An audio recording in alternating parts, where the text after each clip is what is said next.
सीना पचा फट फट फट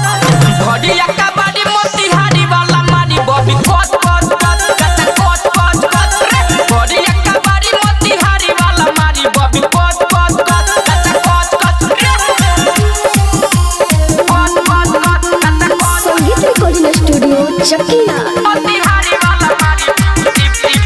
मोतिहारी वाला मारी बॉबी फट फट देखी के ताहर जवानी रानी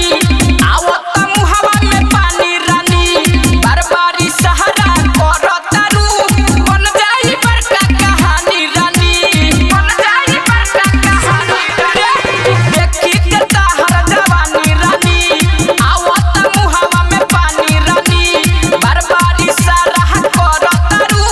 बन जाई बड़का कहानी रानी तो नमरी के धरा जोर से पकड़ करे बड़ी तनी टच टच टच भड़िया कबाड़ी मोतिहारी वाला मारी बॉबी फट फट फट फट फट फट भड़िया कबाड़ी मोतिहारी वाला मारी बॉबी फट फट फट फट फट मोतिहारी वाला मारी मोतिहारी वाला मारी बॉबी फट फट फट खराब दीना दीवाना हो लुटे दया चुका जाना हो संजय विशाल संग ही बा रंजस के कारण माना हो रंजस के कारण माना हो